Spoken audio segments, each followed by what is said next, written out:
Ya, Assalamualaikum warahmatullahi wabarakatuh. Waalaikumsalam warahmatullahi wabarakatuh. Salam sejahtera, Om Swastiastu, Namo Buddhaya, salam kebajikan, Rahayu. Saya Binton Darabdab, anggota DPRD Kota Depok dan Ketua DPD Kota Depok.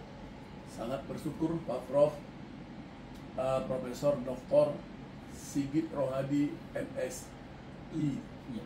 kehadirannya. Tadinya sedianya kita di kantor DPD karena sesuatu dan lain hal saya ajak di perpustakaan, ya rak buku mini saya lah gitu ya Pak Prof. Ya. Terima kasih sudah datang. Saya perbincangan ini tentunya dimulai dari Pak Prof karena Pak Prof yang menyurati saya untuk berjumpa dan saya siapkan waktu. Monggo Pak Prof, Ya. memperkenalkan diri langsung Baik. dulu atau bagaimana? Baik, selamat siang. Selamat bertemu dengan Bapak Binton. Siap, Saya Pak. Sigit Rohadi, Guru Besar Sosiologi Politik di Universitas Nasional. Pada hari ini, sesuai dengan permohonan saya, ketemu dengan Pak Binton untuk berbincang-bincang tentang PSI, Partai Solidaritas Indonesia, khususnya yang ada di Depok. Ya, Saya sedang meneliti tentang PSI. Nah, saya bersyukur permohonan saya segera direspon, tidak menunggu berminggu-minggu, hanya dalam waktu berapa hari, 2-3 hari, Ya. langsung mendapat tanggapan dan bisa ketemu dengan beliau. ya, Baik, saya akan mengajukan beberapa pertanyaan, mungkin bisa diberikan penjelasan sesuai dengan materi penelitian saya tentang PSI. PSI itu dikenal sebagai wajah baru dalam politik Indonesia.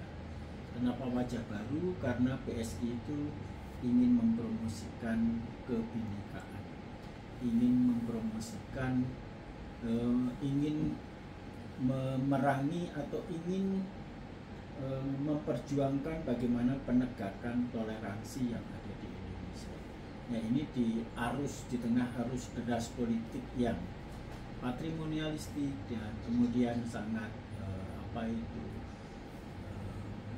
politisasi unsur-unsur primordial ini, apa yang dilakukan PSI tentu perlu mendapat apresiasi. Nah, pertanyaan saya pertama ke Pak Binton. Ada Ya. banyak partai, Pak, partai besar, dan melihat latar belakang Bapak, mestinya Bapak akan bergabung dengan partai-partai besar yang lebih bisa mengorbitkan Bapak ke level yang lebih tinggi. ya, Mengapa yang dipilih PSI? ya. Menarik Pak Prof.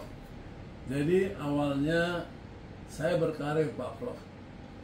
2 tempat terakhir aja yang saya sebutkan.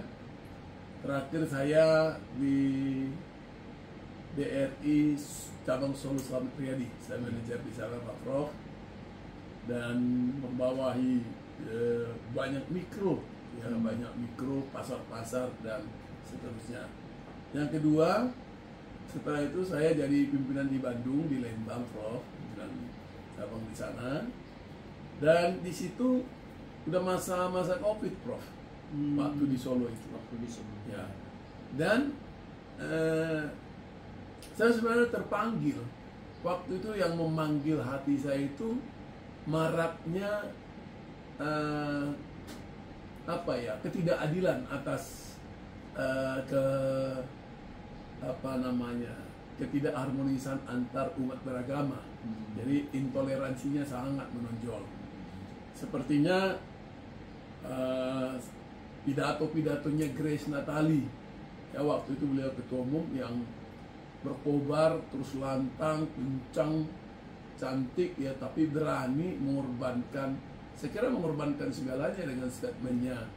Dia menyampaikan hal-hal yang keras, memang tidak enak untuk didengar, tapi bagi kita yang minoritas, saya kira patutlah kita berjuang. Jadi alasan saya, ada kata intoleransi, ya, dan ada anti korupsi.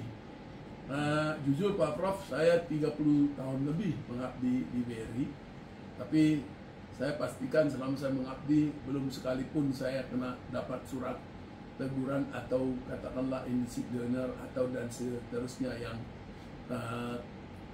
khususnya yang bicara soal fraud. Jadi sebenarnya dua kata itu adalah kata kunci sebenarnya dalam perjuangan yang mudah untuk dijual menurut saya, dan ruhnya jelas. Ruh dalam arti kalau partai yang lain di Indonesia, oh saya nasionalis, saya ini itu ini, tapi tagline-nya apa yang menarik bagi orang umum? Bagi saya sebagai minoritas, awalnya itu yang membuat saya menarik sehingga masuk ke PSI. Itu. Dengan dua kata kunci, khususnya memerangi intoleransi, ingin menegakkan toleransi, apakah perjuangannya tidak terlalu terjal, Pak Binto? Karena minoritas di negara kita, kalau minoritas agama, ini yang non-Islam secara keseluruhan kan hanya 15% jumlahnya. Yeah. Apalagi Pak Binton di Depok yang dikenal sebagai sarangnya PKS, rumahnya PKS. Apakah perjuangan Bapak tidak terlalu terjal jalan yang Bapak tempuh? Menurut saya bukan hanya terjal lagi Pak Prof, tapi curam. Kedalaman yang sangat luar biasa dalam. Kalau lubang, ini lubang lautan samudra sebenarnya kalau mengarungi kecuraman dan keterjalan. Ini terjalnya kayak Mount Everest lah kalau saya lihat untuk melawan secara nasional. Rasanya nggak mungkin, Bro. Tapi kan saya ada tinggal di kota kecil, bukan di kota kecil, di kota kota Depok yang katakanlah ini adalah bagian masyarakat kecil jumlahnya kami melawan PKS sangat kuat sekali, Pak Prof. 20 tahun berkuasa di sini.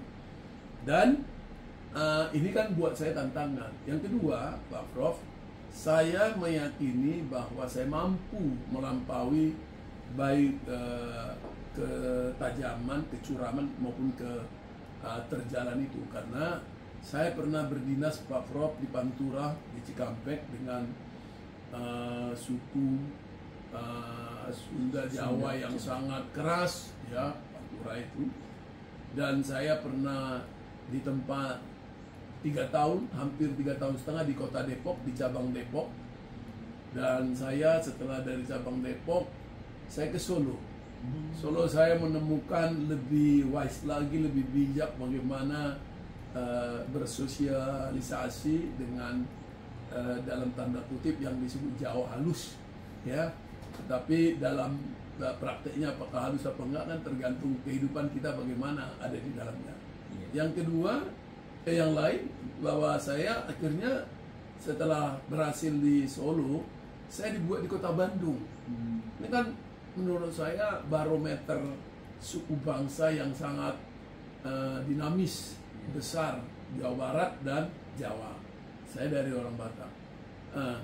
Itu menurut saya penyesuaian adaptasi yang saya lakukan. Beberapa lama di BRI, saya pernah ikut mengurusin keberangkatan haji di BRI dan banyak mengurus soal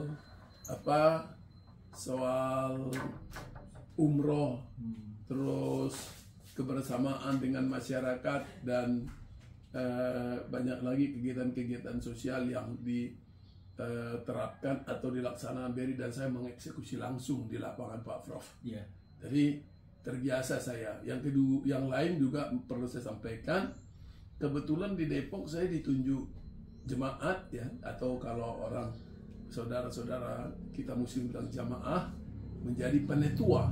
Penetua itu kalau di mungkin seperti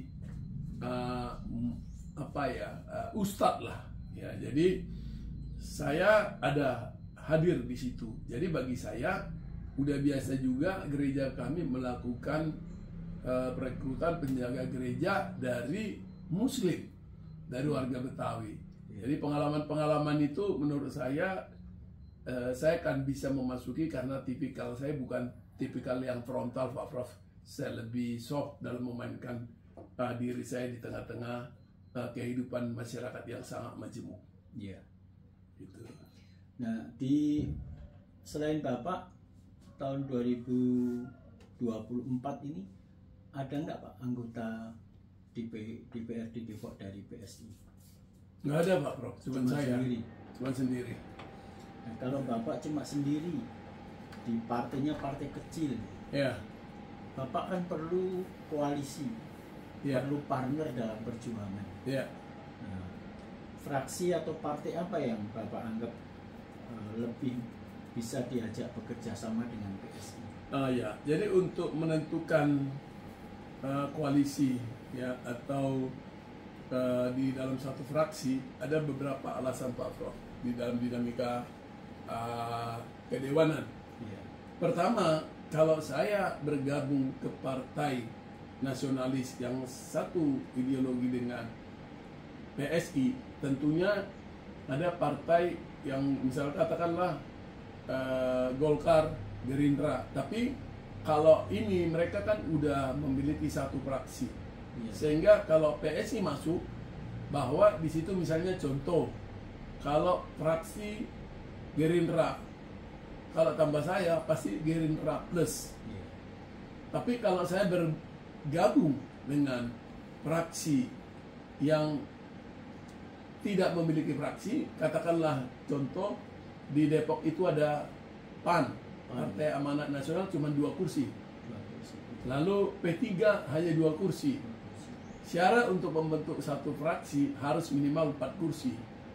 Sehingga kemungkinan yang akan bisa masuk di sini, saya bisa bergabung sehingga jadi 5. Dan ada satu lagi yang 1 kursi sama dengan PSI Nasdem. Sehingga membentuk namanya harus ada nama unsur-unsur nama partai. Jadi contoh yang akhirnya ini juga sangat alot bagaimana membentuk nama. Akhirnya pada tingkat negosiasi ditemukanlah APSN, Amanat, itu dari Partai AMPAN, AP, P Pembangunan dari P3, APS, S itu Solidaritas, N Nasdem kan, Nasional. Jadi APSN, ya kan, Amanat Pembangunan Solidaritas Nasional.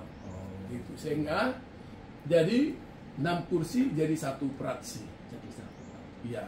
Itu. Nah, apakah mereka juga sejalan dengan PSI khususnya dalam 2 perjuangan tadi, menegakkan toleransi atau membangun toleransi dan memerangi korupsi? Mungkin kalau memerangi korupsi secara retorika hampir semua partai ya Pak ya. Tetapi untuk menegakkan toleransi, bagaimana respon partai-partai partner yang Bapak alami di DPRD? Inilah sulitnya kalau bergabung. Iya. Inilah sulitnya kalau nggak satu fraksi. Kita tetap memperjuangkan, tetapi nanti pada kesimpulan akhir kita kan semua akan bernegosiasi. Apakah perjuangan kita itu bisa diterima 5 kursi yang lain atau tidak? Demikian juga halnya terkait tentu perda ya. Tapi saya mensiasatinya tidak hanya sekedar lewat fraksi, tapi saya langsung menembus pintu masuk ke wali kota. Sehingga perjuangan kalau di fraksi butuh waktu yang panjang untuk merubah perda. Tetapi yang lebih konkret bahwa secara personal saya masuk ke wali kota menyampaikan pesan bahwa kita PSI waktu itu berjuang bagaimana supaya ada salah satu eselon 2 atau camat menjadi dari umat Kristiani non Muslim, karena ada 2 kandidatnya waktu itu mungkin bisa didorong. Akhirnya satu wali kota mensahkan Ibu Christine Lumban Tobing ya menjadi camat di kecamatan Sukmajaya. Artinya tanpa harus bergerak di perda, bahwa kota Depok yang selama ini disebut adalah kota intoleransi nomor 1 menurut Setara Institut, pupuslah sudah, karena kepala kecamatnya dari umat Kristiani dan seorang perempuan. Ini kan membuat gunjangan politik atau kemenangan politik bagi kami seorang umat Kristiani. Waktu saya berjuang untuk kampanye di Kota Depok dari PSI, tagline saya yang paling kuat adalah satu, menjadikan Depok menjadi kota toleransi terbaik di Indonesia. Yang kedua, UMKM, tempat UMKM gratis. Dua hal ini, satu berlatar belakang saya sebagai orang perbankan di Bank BRI, UMKM yang harus saya dukung.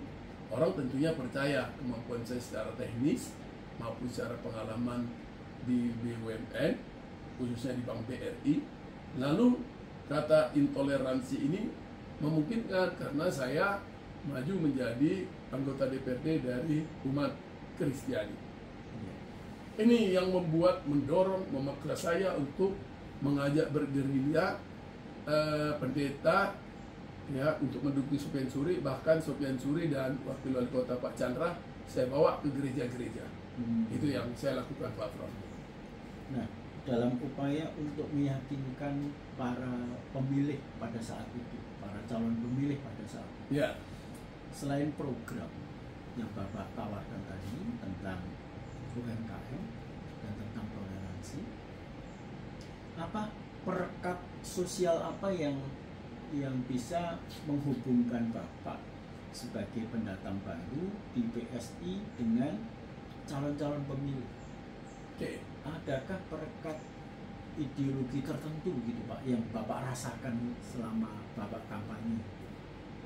Kalau ideologi tertentu gini, pertama saya harus bercerita bahwa kehidupan saya bersosial khususnya di lingkungan ini, waktu saya resign itu berpikir memang mau masuk partai politik.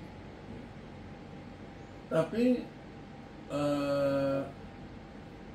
saya tidak ada niat untuk maju ke DPRD, Pak.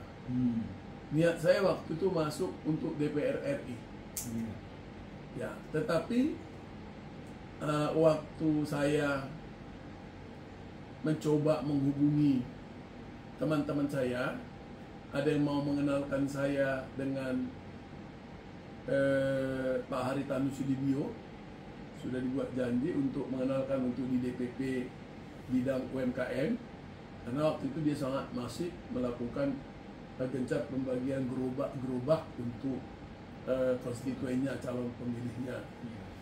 Lalu saya coba hubungin si Pak Fadlijon mengarahkan, ini sebelum memutuskan ke PSI nanti, walaupun di awal saya melihat peluang masuk dari partai awalnya dari PSI kan. Lalu saya berpikir kemana ini, ke Gerindra disarankan, tapi probabilitas kemungkinan menang sangat tipis karena untuk DPR RI Gerindranya sudah ada Nuroji, DPR RI dari Gerindra. Kalau saya ke PDIP tentunya saya melihat bahwa rasanya tidak mungkin karena sudah ada Pak Sukur Nababan. Gak mungkin ada dua anggota DPR RI dari orang Batak Kristen, bahkan nanti malah merusak. Yang ada dua-duanya bisa lost sama sekali. Lalu saya mencoba mendalami PSI waktu itu kan, saya bukan pengurus ya partai, jadi kemungkinan untuk masuk saya lihat kan hanya 6, sudah ada orang waktu itu, dan yang pasti parliamentary threshold-nya juga saya lihat pada saat itu peluangnya tidak menggambarkan dari sisi dukungan masyarakat ataupun quick count yang dilakukan tim-tim survei pada saat itu ya, karena jaraknya masih terlalu jauh. Sehingga saya memilih PSI itu, Prof. PSI itu saya berkunjung ke warga-warga di sini. Jadi gini, Prof. Hubungan emosional saya dengan masyarakat, pertama waktu saya pindah masuk ke sini, Prof, saya mundur tanah ini 1 meter. Jadi terbukalah jalan di masuk ke kampung ini. Dan yang kedua, ini dulu kebun apa, rambutan, kebun macam-macam. Karena saya buat bagus, ya bukan bagus seperti apa untuk di level kampung, sehingga masyarakat di sini saya terangin bikin lampu jalan sendiri pribadi. Sebelum Bapak menjadi Sebelum. Nah, dan kami ada sawah, Prof. Sawah itu pernah kita ada nggak jauh dari sini sama. Sawahnya di Karawang, tapi hasilnya itu selalu kita bernajar kalau kita dapat rezeki dari itu, seluruh hasil beras yang kita dapat tuh kita selalu bagi-bagi ke masyarakat. Dan itu udah saya lakukan 9 tahun yang lalu. Dengan sekarang berarti sebelum kampanye udah 7 tahun lalu. Jadi masyarakat di Limo, masyarakat Warisan, Batak, gereja, bahkan masjid, pondok pesantren, sudah banyak yang kita berikan. Jadi pendekatan emosional itu sering saya lakukan, misalnya menyumbang masjid kurban. Lalu buku-buku Islam, saya kan kolektor buku-buku Islam. Buku-buku Islam yang saya anggap buat saya sudah enggak dikoleksi lagi, saya serahkan ke beberapa masjid. Jadi hubungan saya sangat bisa diterima masyarakat, khususnya yang non-muslim. Karena yang muslim ya, karena saya menghitung dengan kekuatan pencalekan saya ada 9 orang, karena 9 kursi untuk dapil Cinere Beji Limo, ya. Kami itu 6 Kristen Batak. Jadi artinya dengan PSI aja. Ya, untuk PSI. PSI yang dari dapil sama. Itu sama, dapil yang sama, dari partai yang sama. Iya. Batak, Kristen, Katolik itu udah 6 sendiri. 6 orang sendiri. Iya. Gak mau mungkin gak untuk menang. Iya.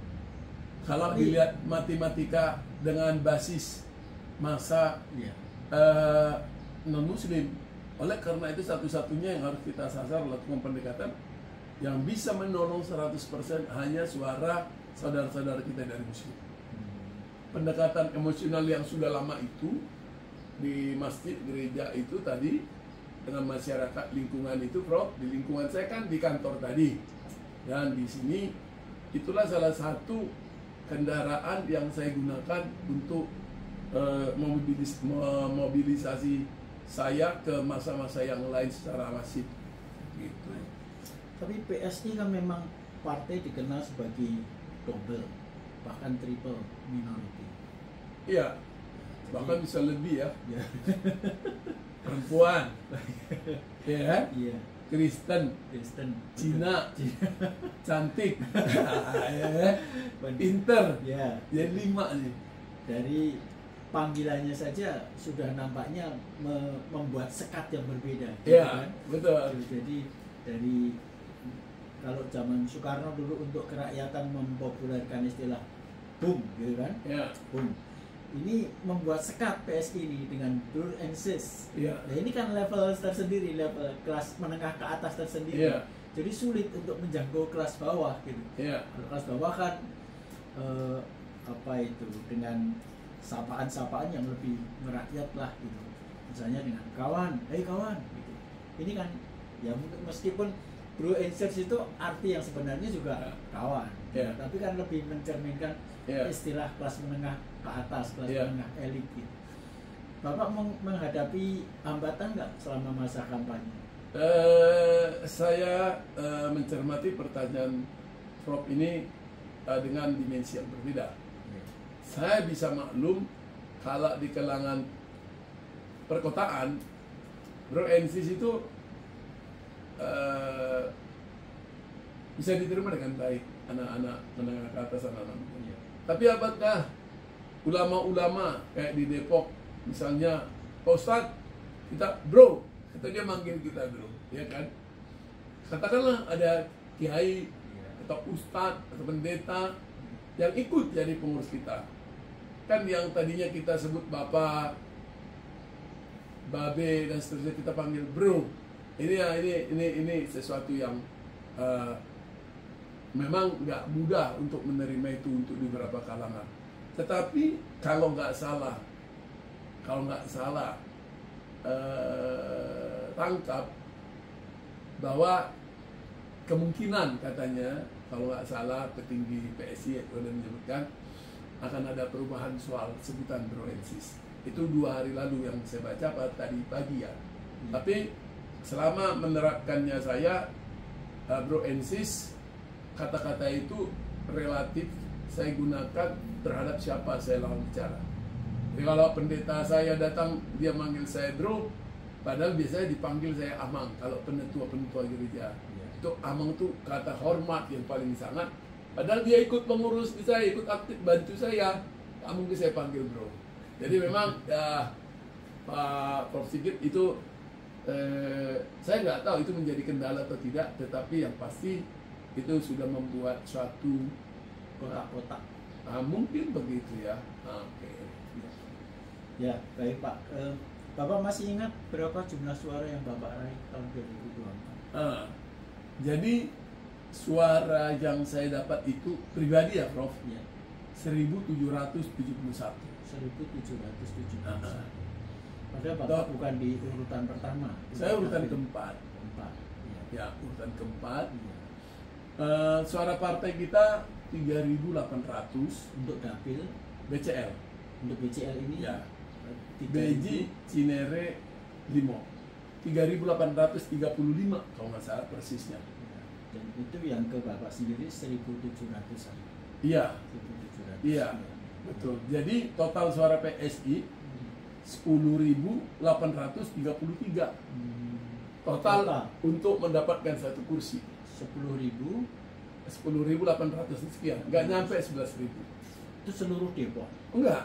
Satu BCL saya seluruh Depok itu 54.625. Tapi nggak ada yang bisa mengantarkan mereka ke kursi dewan? Nggak ada. Jadi Prof, kalau saya lagi sedang menulis buku Prof, ada 2 buku yang sedang saya tulis. Di situ saya cerita sedang berproses bukunya. Yang pertama buku dari Bank Rakyat ke Gedung Rakyat, dari BRI ke Gedung Rakyat ke DPR. Yang satu lagi saya tulis buku cara mudah, murah, dan sederhana jadi legislator. Ini buku yang kedua. Semoga cepat akan keluar karena udah tahap penyelesaian. Gini, kenapa saya tulis Prof? Karena saya bisa memastikan saya tidak 1 rupiah pun tidak melakukan serangan pajak. Hari H, H-H, H-1, H-2 tidak ada serangan pajak. Dalam bentuk uang? Dalam bentuk uang tidak ada. Tapi kalau atribut kampanye ada kan? Kalau atribut kampanye semua pasti kan, nggak mungkin nggak.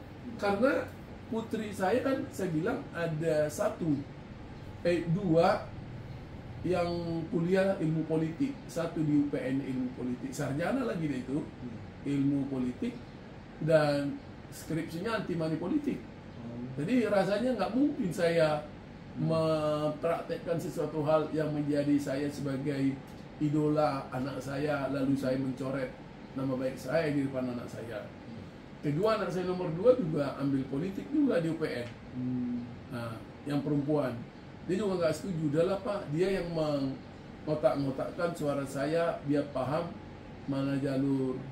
Nah, sama Bildan lah ini staff ini ada ponakan saya yang mereka mengatur di sini kantong merah, hijau dan seterusnya. Jadi ada beberapa kantong nggak perlu kita datang karena kita tahu itu bukan basisnya. Kita percuma, ibarat baja kita pukulin nggak bakal hancur. Jadi udah menggurita di sana. Jadi basis data di saya kan saya dulu orang perbankan Prof. Jadi bagaimana menghasilkan keuntungan yang lebih besar dengan mengeluarkan modal sekecil-kecilnya. Itu prinsip-prinsip ekonomi di perbankan. Jadi saya udah menghitung dengan asumsi-asumsi berapa suara untuk mendapatkan satu kursi. Saya udah bikin angkanya di whiteboard di sebelah sana, nggak saya hapus sampai kapanpun, karena di situ persis 10.800, cuman angka belakangnya aja nggak sama yang harus kita capai, karena kita kan bisa memproyeksikan angka, Prof. Dalam hitungan matematika, bedanya di perbankan dengan di politik apa? Nggak ada bedanya. Bedanya di politik mencari orang tapi suara, di perbankan mencari orang tapi uang untuk menabung. Dua hal yang filosofinya sama tapi jenis bentuknya yang berbeda. Sehingga capaian target itu dengan kata lain target eksekusi monitoring. Selalu itu target eksekusi monitoring, target eksekusi monitoring. Kalau udah ditarget, dieksekusi, lalu kita evaluasi, monitoring eksekusinya. Kalau nggak berhasil, kita lakukan lagi eksekusi di tempat lain. Itu evaluasi yang terakhirnya. Gitu, Prof. Rumus-rumus itu makanya akan saya ajarkan nanti di PSI ke depan bagaimana cara mudah, murah, dan sederhana menjadi legislator. Kalau dihitung dalam jumlah rupiah untuk sukses sebagai anggota dewan, Bapak habis berapa?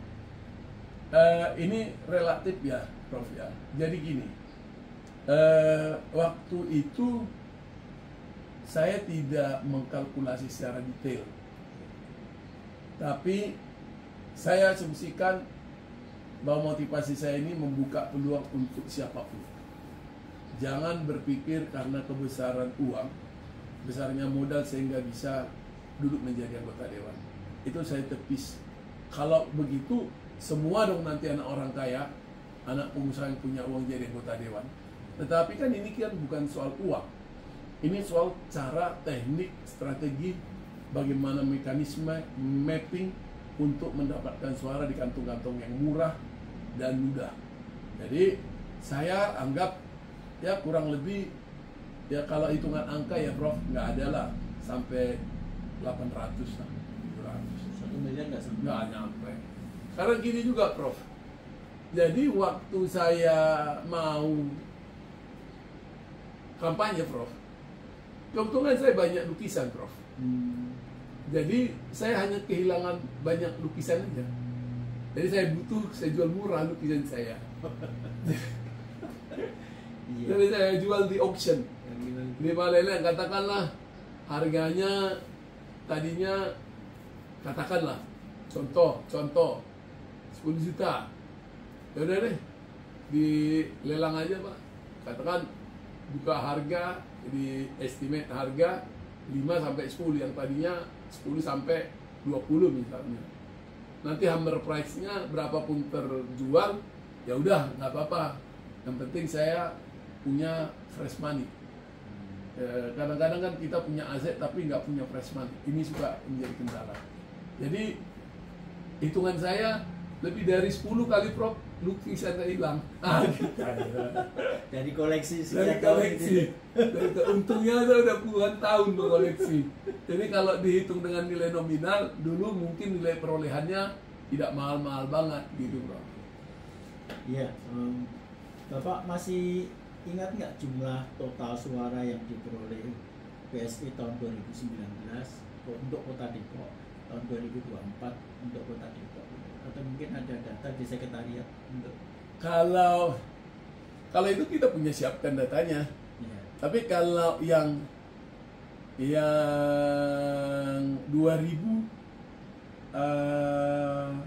Kan baru 24 2019 dan ya. 2024. Ya. Kalau nanti aku lihat datanya takut salah. Tapi yang saya tahu yang 2024 ini 54.629 kalau salah. 54.625. Coba nanti dicek juga. Itu. Kalau yang 2029 itu 30 ribuan karena terjadi angka peningkatan yang cukup sangat signifikan. Dari 2019 ke 2024 ada penambahan suara. Oh banyak sekali. Ya. dampaknya Gibran, Kaisang, Pak Jokowi, ya khususnya Kaisang lah Pak ya, dengan Jokowinya ya, sangat membantu menaikkan elektabilitas suara, khususnya di suara partai. Karena sangat banyak anggota caleg PSI tidak siapa-siapa. Bukan siapa-siapa. Iya, bukan siapa-siapa. Tidak ada yang saya lihat tokoh yang menonjol satupun, kecuali beberapa Paris yang duduk menjadi. Yang lainnya biasa saja. Kalau Pak Oparis sekarang di mana? Sekarang Masih aktif di BSI? masih Masih. saya ajak bergabung. Iya. Gitu. Di biro Pak. Di biro. Ya. Nah, Bapak memimpin PSI Depok sudah berapa bulan? Saya tahun Pak. hitungannya belum ada 1 tahun Pak. Belum ada 1 tahun. Ya. Biaya operasionalnya untuk partai berapa Biaya operasional buat partai per bulan? ya Pak ya. Iya. Itu kalau kita kan udah bikin rencana kerja ya. Jadi rata-rata kalau katakanlah dengan tanpa kegiatan dialog kebangsaan ya rata-rata plus minus bisa sampai, kalau di rata-rata ya Pak, karena kan beda fluktuasinya. Cuman kalau bicara rata-rata untuk sekelas kami paling nggak nyampe 8 juta. 8 juta. Ya. Ada sewa kantor? Gini, kalau di saya kebetulan di PSI khususnya bicara ketua DPD, kantor itu adalah bagian tanggung jawab dari ketua DPD. Jadi ketua DPD kan saya dalam hal ini. Iya. Kantor PSI itu milik pribadi saya. Jadi tidak akan kita gunakan biaya sewa. Kalau tentu dengan biaya sewa bicaranya lain-lain, karena kantornya cukup sangat besar itu Pak, Ya. sampai panjang ke belakang. Betul. Ya. Apalagi di daerah strategis itu kan sewanya mahal. Oh iya itu mahal sewanya, 3 lantai lagi panjang.